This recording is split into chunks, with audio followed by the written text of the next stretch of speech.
Assalamualaikum warahmatullahi wabarakatuh. Perkenalkan, nama saya Bambang Supriyadi, unit kerja SMP Negeri 2 Jember, mahasiswa PPG 2025, Universitas Islam Negeri Kiai Haji Ahmad Siddiq Jember, akan melakukan real teaching dengan tema sholat jenazah. Terima kasih. Assalamualaikum warahmatullahi wabarakatuh.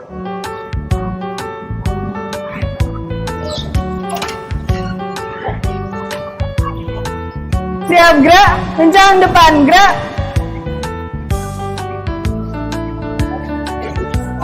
Tegak, gerak. Silakan langsung masuk.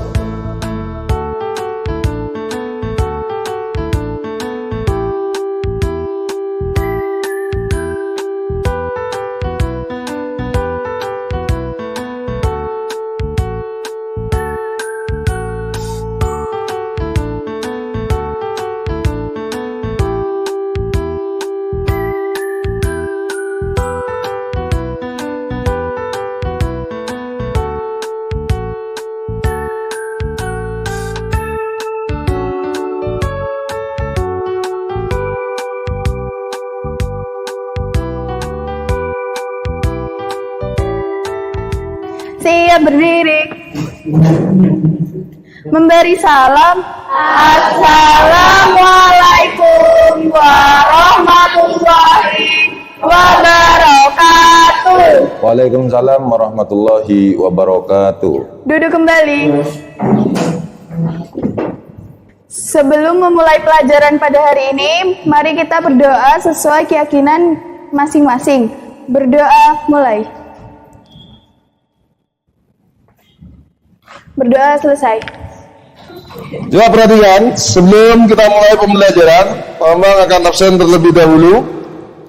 Adinda Zahwa Naizila, hadir. Afrizal Nabani, Amanda Regina Cahyadewi, Asifa Vina, Aura Nova Labiba, Bintani Martika Kansa, Danendra Alfanani, Asep. Sakit Pak. Sakit mulai kapan? Mulai 2 hari lalu ya. 2 hari lalu sakit. Nggih. Oke, untuk itu mari kita bersama-sama mendoakan mudah-mudahan yang sakit hari ini segera diberikan kesembuhan. Amin. Ya, baca surat Al-Fatihah 1 kali di dalam hati kita masing-masing. Al-Fatihah. Sudah siap belajar? Siap. Tuh, apa kabar hari ini? Alhamdulillah luar biasa. Dah. Bagus. Suasana yang begitu semangat, biar lebih semangat, sebelumnya mari kita ice breaking terlebih dahulu. Ya. Dengan menggunakan tepuk tangan. Masih ingat? Masih. Ya, ayo. Mulai. Tepuk 1, tepuk 2, tepuk 3, tepuk 4, tepuk 5. Terima kasih. Sudah. Sebelum kita melanjutkan materi berikutnya, kita flashback terlebih dahulu, mengingat materi yang sebelumnya sudah kita pelajari. Masih ingat materi apa kemarin yang sudah kita pelajari? Jujur dan amanah. Jujur dan amanah. Ya, coba apa yang dimaksud dengan jujur? Jujur secara bahasa, dalam bahasa Indonesia berarti lurus hati, tidak bohong dan tidak curang. Dalam bahasa Arab, jujur berasal dari kata sidik yang artinya berkata benar. Sedangkan secara istilah, jujur adalah kesesuaian antara lahir dan batin, ucapan dan perbuatan, serta berita dan fakta. Oke, terima kasih Salsa. Bagus jawabannya. Kita aplaus dulu untuk teman-temannya ya. Ya. Siapa yang bisa memberikan contoh amanah? Saya. Ya, silakan. Jadi contoh amanah itu adalah jika kita meminjam pulpen kepada teman, kita harus mengembalikannya, dan kita juga harus menjaga rahasia teman, tidak boleh sebar. Berikan aplaus buat teman-temanmu, ya. Ya. Ternyata kita sudah mempelajari dan memahami apa itu amanah dan apa itu jujur. Langkah berikutnya, bagaimana sekiranya materi yang sudah kita pelajari ini tidak hanya menjadi ilmu, tetapi mampu kita aplikasikan dalam kehidupan sehari-hari. Baik anak-anak, kita akan memasuki materi. Materi kita hari ini adalah sholat jenazah, yang mana ini merupakan pembahasan yang berada di bab keempat. Kita akan mempelajari tujuan pembelajaran terlebih dahulu. Yang pertama, menjelaskan pengertian sholat jenazah. Ini yang akan menjadi tujuan pembelajaran kita. Kemudian yang kedua, kita mampu menjelaskan ketentuan dan tata cara pelaksanaannya dengan benar. Kemudian yang ketiga, menjalankan ketentuan agama sesuai dengan syariat Islam. Sedangkan untuk yang terakhir, memiliki rasa ingin tahu yang tinggi.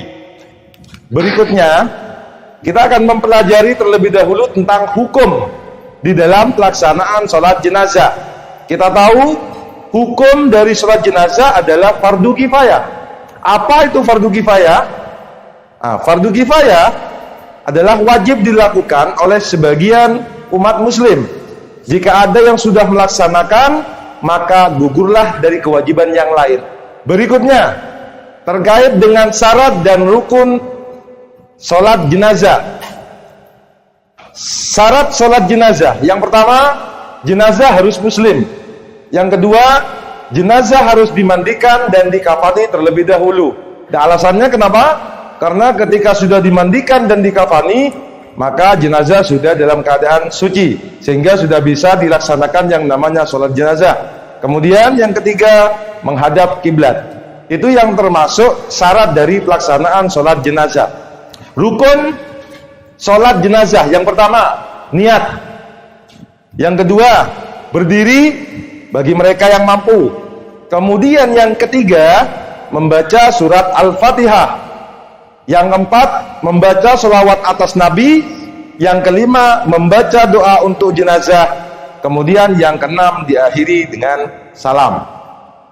Sholat jenazah adalah sholat yang dilakukan yang tujuannya untuk mendoakan orang muslim yang telah meninggal dunia sebelum dikuburkan. Kemudian yang kedua, dilakukan tanpa ruku dan sujud. Itu perbedaannya antara sholat jenazah dengan sholat-sholat yang lain. Yang ketiga, bertujuan untuk memohonkan ampun dan rahmat bagi si jenazah. Tujuannya agar jenazah diampuni segala dosa-dosanya dan mendapatkan ampunan dari Allah sehingga terbebas kesalahannya dengan harapan bisa dimasukkan ke dalam surga. Berikutnya adalah tata cara sholat jenazah. Yang pertama, niat di dalam hati. Takbir pertama, ini membaca Al-Fatihah. Dilanjutkan dengan takbir yang kedua, membaca sholawat. Allahumma sholli ala Muhammad wa ala ali Sayyidina Muhammad. Itu sholawat pendeknya. Kalau misalnya dibaca sholawat yang panjang, Pak, boleh. Allahumma sholli ala Muhammad wa ala ali Sayyidina Muhammad kama shollaita ala Sayyidina Ibrahim sampai innaka hamidum majid, itu boleh. Takbir ketiga, apa yang dibaca di takbir ketiga? Membaca doa untuk jenazah. Di dalam pembacaan doa untuk jenazah, ini nanti disesuaikan dengan jenis kelaminnya.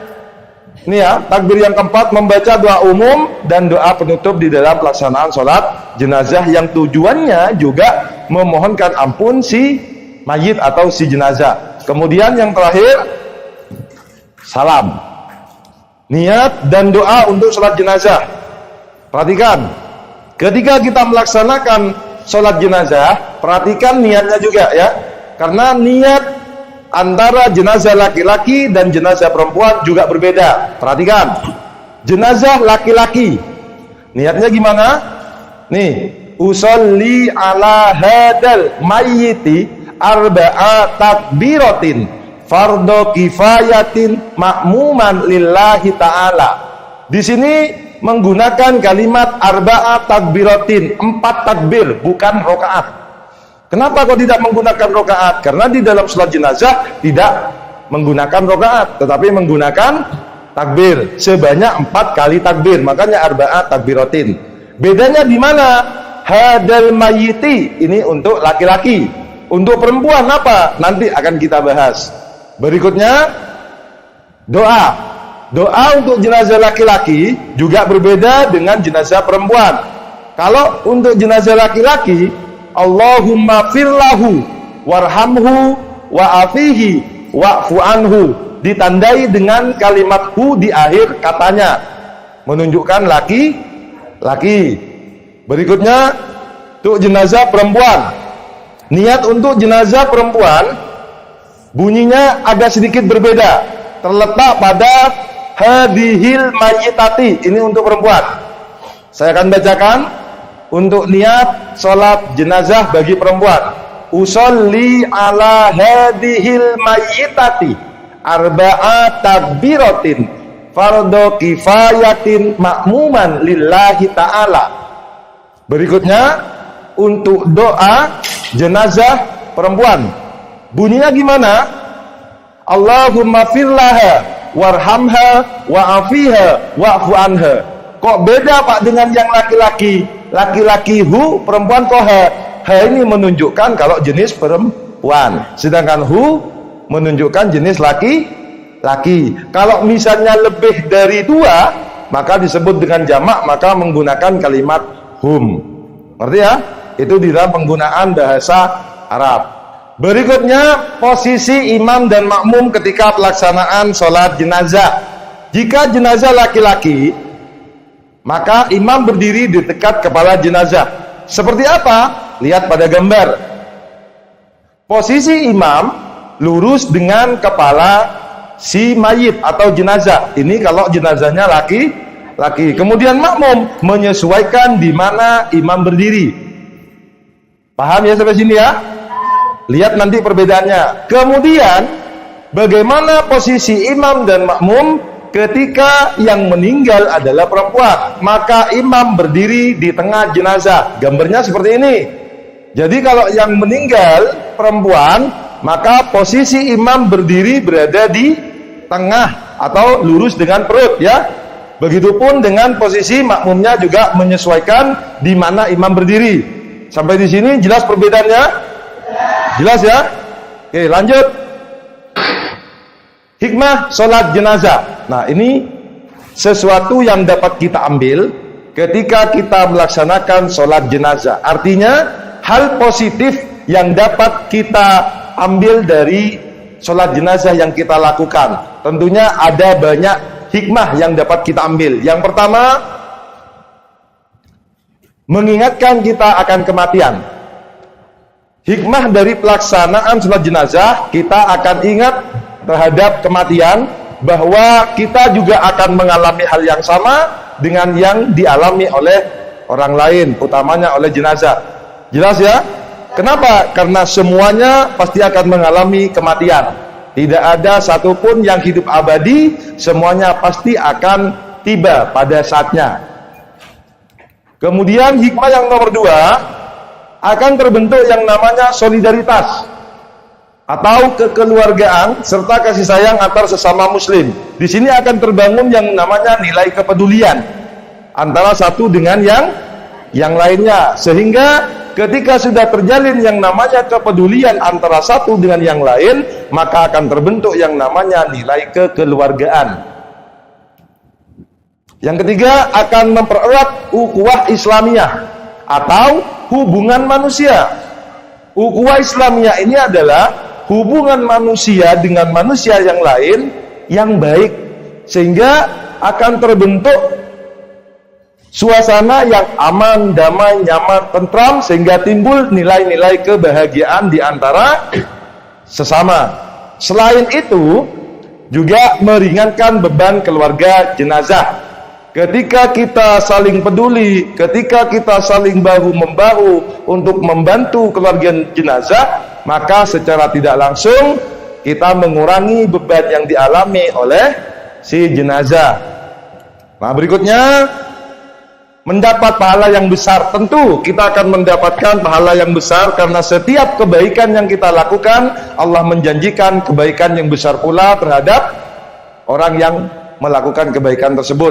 Berikutnya, silakan dari materi yang sudah Pak Bambang sampaikan, barangkali ada yang mau ditanyakan? Saya Pak, namanya Afrizal, absen 2. Jika satu kampung yang menyolati cuma satu, apakah boleh? Beri aplaus dulu untuk Rizal. Ya. Silakan, selain Rizal ada lagi yang mau bertanya? Ya, silakan Luna. Saya Faiza Luna, absen 9. Apa boleh menyolati jenazah tidak di masjid ataupun di musola? Ya, baik, silakan beri aplaus dulu untuk teman-teman yang bertanya hari ini. Iya. Dua pertanyaan yang akan saya jawab, perhatikan. Pertanyaan dari Afrizal, apakah boleh sholat jenazah itu dilakukan hanya oleh satu orang saja? Kembali kepada pembahasan tadi, yang namanya fardu kifayah, ketika sudah dilakukan oleh satu orang ataupun sebagian, maka yang lain sudah terbebas dari kewajiban tersebut. Artinya, kalaupun hanya satu orang yang melaksanakan sholat jenazah, maka tetap sah dilakukan. Itu jawabannya ya? Ya. Pertanyaan kedua tadi, apakah boleh orang melaksanakan sholat jenazah tidak harus di musola ataupun di masjid? Melaksanakan sholat, baik itu sholat jenazah ataupun sholat yang lain, di mana saja boleh. Yang terpenting, satu, kita memperhatikan tempatnya harus suci dan bersih, karena itu yang menjadi pedoman utama. Mau di masjid, mau di musola, mau di rumah, tidak ada masalah. Cuman kalau kita berbicara masalah keutamaan, ibadah lebih utama dilaksanakan di masjid. Kenapa? Karena masjid merupakan tempat utama di dalam kita melaksanakan ibadah kepada Allah. Itu ya jawabannya Luna ya. Yes. Ada lagi yang mau ditanyakan? Yes. Tidak ada?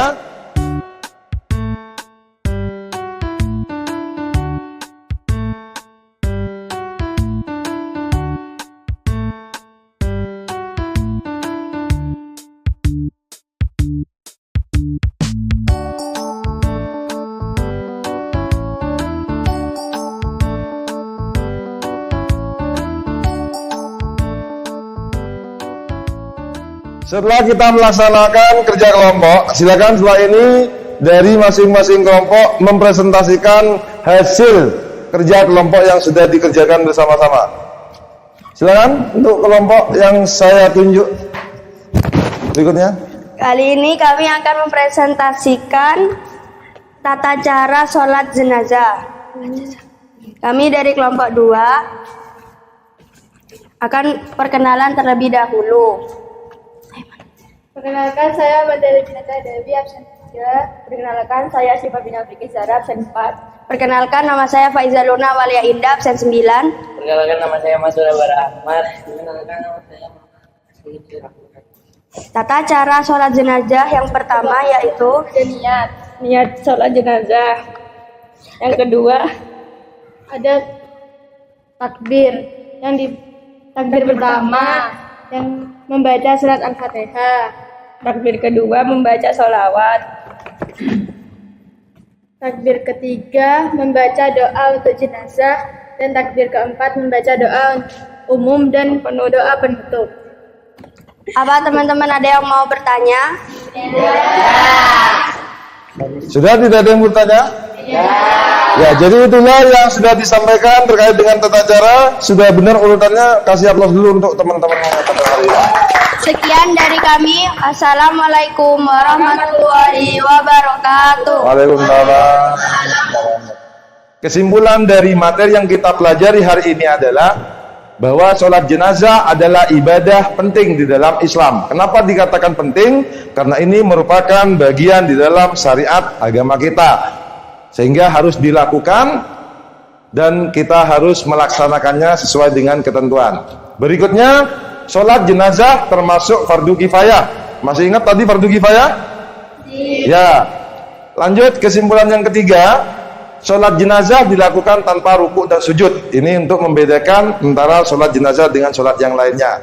Terakhir, yang perlu diperhatikan, Surat Al-Anbiya ayat 35 sudah menegaskan kullu nafsin dha'iqatul maut, setiap yang bernyawa akan merasakan mati. Artinya ketika kita melihat ada orang yang meninggal, itu sebetulnya bentuk cerminan untuk kita bahwa kita akan merasakan hal yang sama seperti apa yang dialami oleh orang tersebut, ya. Hanya saja kita menunggu kapan waktunya tiba.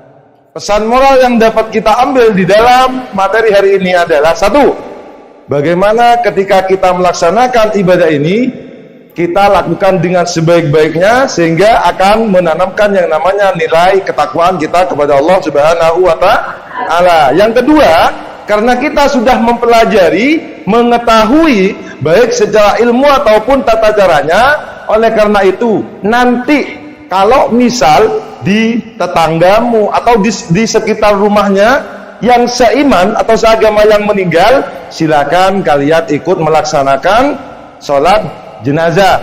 Karena itu juga bagian daripada sesuatu yang bernilai ibadah, tentunya akan memberikan dampak yang baik tidak hanya untuk kita tetapi juga untuk orang lain. Hidup adalah kesempatan bagi mereka yang sempat berbuat baik dan kesempitan bagi mereka yang berhati sempit. Artinya, jika kita memiliki kesempatan, maka kesempatan itu gunakan untuk hal-hal yang baik. Ya, jika kita sering melakukan sesuatu yang sempit dalam hati kita, itu juga akan mempersempit kehidupan kita. Kemudian, jadilah manusia yang cerdas, yang tidak hanya sibuk mempersiapkan hidup saat ini, tetapi juga sibuk mencari bekal untuk kehidupan setelah kematian. Karena kehidupan yang sebenarnya bukan kehidupan yang kita jalani saat ini, tetapi kehidupan nanti adalah kehidupan yang abadi. Iya. Oke, sebagai tindak lanjut dari materi yang sudah kita pelajari hari ini, silakan kalian kerjakan di rumah halaman 89 sampai halaman 94. Minggu depan kita bahas bersama. Paham? Oke, terima kasih. Kalau memang sudah bisa dipahami, mungkin hanya ini yang bisa kita lakukan pada pertemuan kali ini. Sedikit yang kita pelajari, mudah-mudahan bisa menjadi tambahan ilmu yang bermanfaat. Karena pelajaran pendidikan agama Islam sudah selesai, mari kita berdoa agar pelajaran yang kita terima bermanfaat bagi kita semua. Berdoa mulai.